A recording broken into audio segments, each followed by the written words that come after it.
ଝଟକା ଉପରେ ଝଟକା କେଜରିୱାଲଙ୍କର ବଢିଲା ଚିନ୍ତା ରଦ୍ଦ ହେଲାନି ରାଘବଙ୍କ ସମେତ ଏମାନଙ୍କ ସାଂସଦ ପଦ।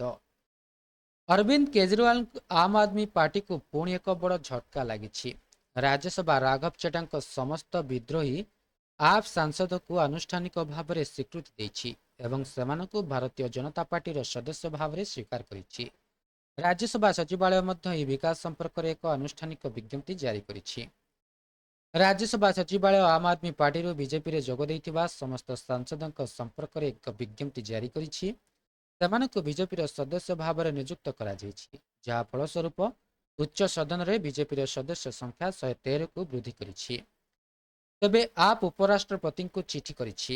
ଗତ ଏପ୍ରିଲ 26ରେ ଦଳ ଛାଡ଼ିଥିବା 7 ଜଣ ସାଂସଦଙ୍କୁ ଅଯୋଗ୍ୟ ଘୋଷଣା କରିବାକୁ ଅନୁରୋଧ କରି ରାଜ୍ୟସଭାର ଅଧ୍ୟକ୍ଷ ସିପି ରାଧାକ୍ରିଷ୍ଣନଙ୍କୁ ଏକ ଚିଠି ଲେଖିଥିଲେ ଆପ୍।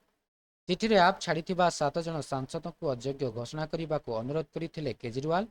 ଏହି ଚିଠିରେ ଉଲ୍ଲେଖ ଥିଲା, ଏହି ସାଂସଦମାନେ ଆପ୍ ଟିକେଟରେ ଉପର ସଦନକୁ ନିର୍ବାଚିତ ହୋଇଥିଲେ, କିନ୍ତୁ ପରବର୍ତ୍ତୀ ସମୟରେ ଦଳ ଛାଡ଼ି ଭାରତୀୟ ଜନତା ପାର୍ଟିରେ ଯୋଗ ଦେବାକୁ ନିଷ୍ପତ୍ତି ନେଇଥିଲେ। ଏନେଇ ସଞ୍ଜୟ ସିଂ ଦୃଢ଼ତାର ସହିତ କହିଛନ୍ତି ଯେ ଏହି 7 ଜଣ ଆପ୍ ସାଂସଦଙ୍କ ଦ୍ୱାରା ନିଆଯାଇଥିବା ପଦକ୍ଷେପ ଦଳତ୍ୟାଗର କାର୍ଯ୍ୟ ସହିତ ସମାନ। ସେ ଏହାକୁ ପଞ୍ଜାବର ଜନସାଧାରଣ ଏବଂ ଭାରତର ସମ୍ବିଧାନ ପ୍ରତି ବିଶ୍ୱାସଘାତକତା ବୋଲି ବର୍ଣ୍ଣନା କରିଛନ୍ତି। ସେ ଆହୁରି କହିଛନ୍ତି ଯେ ଆବଶ୍ୟକ ହେଲେ ଆମ୍ ଆଦମୀ ପାର୍ଟି ଏହି ମାମଲାରେ ଆଇନଗତ ଆଶ୍ରୟ ନେବ। ତେବେ ରାଜ୍ୟସଭା ସଚିବାଳୟ ଦ୍ୱାରା ପରବର୍ତ୍ତୀ ସମୟରେ ଜାରି ହୋଇଥିବା ବିଜ୍ଞପ୍ତି ଏବେ ସ୍ପଷ୍ଟ କରିଛି ଯେ ଆମ୍ ଆଦମୀ ପାର୍ଟିର ଦାବିକୁ ପ୍ରତ୍ୟାଖ୍ୟାନ କରାଯାଇଛି। ଏହି ସାଂସଦମାନଙ୍କୁ ଏବେ ଭାରତୀୟ ଜନତା ପାର୍ଟିର ସଦସ୍ୟ ଭାବରେ ମାନ୍ୟତା ଦିଆଯିବ, ଯାହାଫଳରେ ଆମ୍ ଆଦମୀ ପାର୍ଟିର ଉଚ୍ଚ ସଦନରେ କେବଳ 3 ଜଣ ସାଂସଦ ରହିବେ।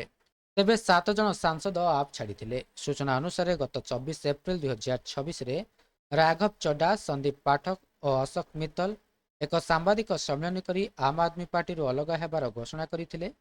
ସେମାନେ କହିଥିଲେ ଯେ ହରଭଜନ ସିଂ, ସ୍ୱାତି ମାଲିୱାଲ, ବିକ୍ରମ ସାହାନୀ ଏବଂ ରାଜିନ୍ଦର ଗୁପ୍ତା ଏହି ପଦକ୍ଷେପରେ ସେମାନଙ୍କୁ ସହଯୋଗ ଦେଇଛନ୍ତି।